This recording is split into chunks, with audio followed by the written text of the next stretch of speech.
Okay, so this is a public service video for younger guys who are trying to start older cars that have been sitting for a long time.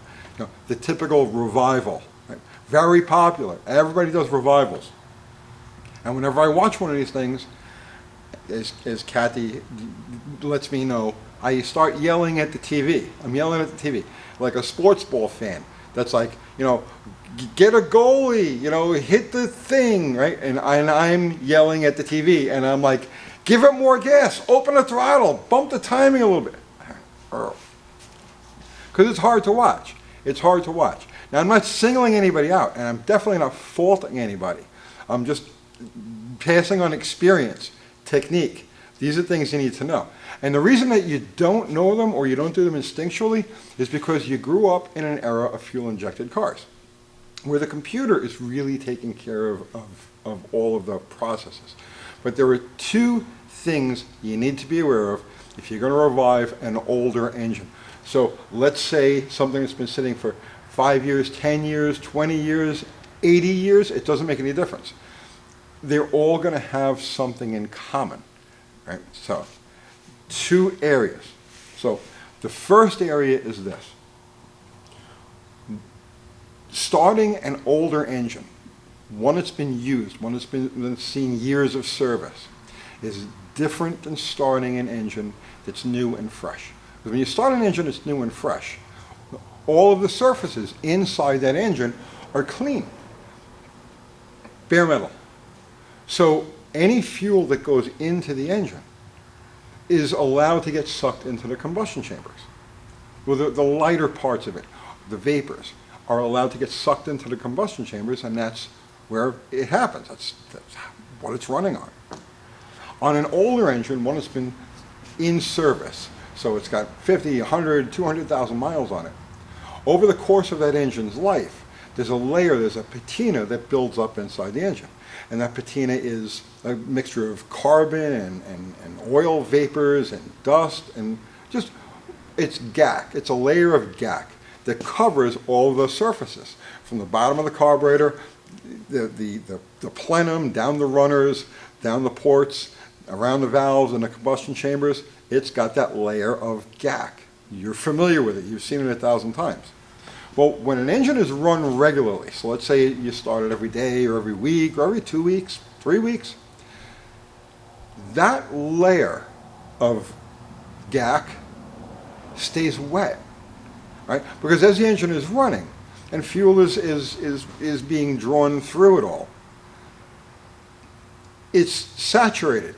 That layer is saturated with fuel. It won't absorb anymore. So while it's not as good, it's not as optimum as a fresh, clean surface would be, it's still not sucking up any of the mixture that's coming in. So therefore, it'll start easily. If the surfaces are already saturated with fuel, any fuel you add to it goes straight to the cylinders. Now you go to revive an engine that's been sitting forever. And the inside of it, instead of it looking all, you know, even and wet, right? Looks like that. It's all rusty and dusty and dried out. Because as that engine sat, that layer of gack inside of it released, it gassed out. It let go of all of its liquids. Now it's dry. Now when you go to start this engine for the first time after it's been sitting, a normal prime won't do it. Because if you just take, like for instance, starting fluid, you spray starting fluid into the carburetor, before it can get to any of the cylinders, it's getting absorbed into this layer of dirt, of dryness, that's all through the intake tract and into the combustion chamber. Only a very, very small amount of it is actually going to make its way into the chamber to be lit by the spark plug. So forget about starting fluid. And a light prime, so let's just say, and you should always have a squirt bottle. Now I use these are old Amway bottles. I don't even know if Amway exists anymore. I have a bunch of these. I use them for everything. I've been using them for decades. And this is what I use, but you can make your own. You could use a mustard container. You poke a hole in the lid, fill it with gas, and there's your squirt bottle. Your initial prime on an engine that's been sitting for an extended period of time, that's lost that seasoning to the surface of the ports, your first prime, the first shot of gas, you can't go like that and expect it to work, because that's all getting absorbed like a sponge. You need to actually wet that thing down, right? Give it a shot like that. Then you crank it. Now, it'll still absorb. It'll still be, it takes a lot. You'd be surprised how much volume of gasoline it takes to fully coat and cover all of the intake surfaces inside of an engine before enough of that fuel is available to the actual combustion chamber. So it may take 2, maybe even 3 good healthy primes like that before you've got everything re-seasoned inside the engine. And then it should, in theory, start like an engine that's only been sitting for a couple of weeks. Now, here's the part that the younger guys don't get. And again, it's not their fault. It's literally just this is what they grew up with.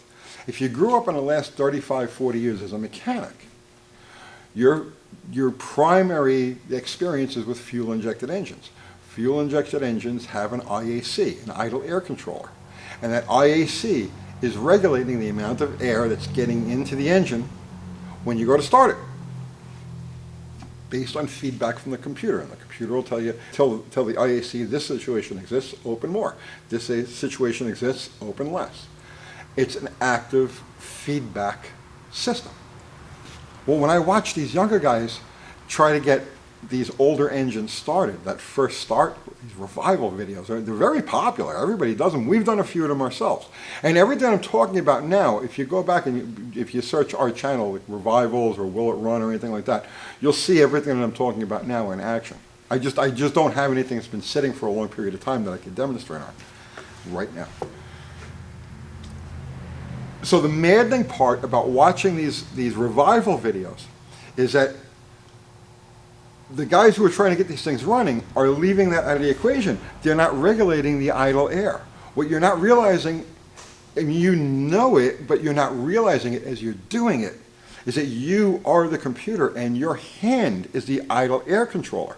So I'll watch these guys, they'll give it a prime, and they'll give it a squirt of starting fluid, whatever, and then they'll crank the engine. And I'll crank it, and it'll feed back, it'll go boom, boom, boom, right? They'll give it another prime, crank it again, it'll go boom, boom, boom. But they're never opening the throttle. They're never giving it any throttle. So they're never giving it any additional air. Here's okay, again, we have to talk in gross generalities because we're covering a lot of ground. But this is universal, and you can figure out how to apply this in your own situation. So here's what you want to do. You want to give it the good, healthy prime. Okay? After you've done that and you're going to crank it, as you're cranking the engine, you want to have the throttle half to a quarter of the way open. All right? Half to a quarter of the way open. Crank the engine. You'll start to get feedback, probably right away. Feedback meaning that as you're cranking the engine, you're going to hear cylinders go boom, boom, boom, boom, like that, not quite running on their own. Modulate the throttle slightly. So if you're at quarter throttle, bring it all the way down to closed, all the way out to full, in a fluid motion, right? So I'm cranking this thing, I'm holding it here about yay open, I start to get feedback, and as I'm getting the feedback, I'm moving the throttle back and forth slightly to get the strongest feedback. Where I get the strongest feedback, I know is the position that it wants to be. I'm giving it enough air right now so that it wants to start. It's running on the starter. When it stops reacting, that means you've used up your prime. So now, reprime it. Give it another healthy squirt. And then start the process over again. Crank the engine in approximately the same position you were in when you got the strongest reaction. And it's a feedback loop.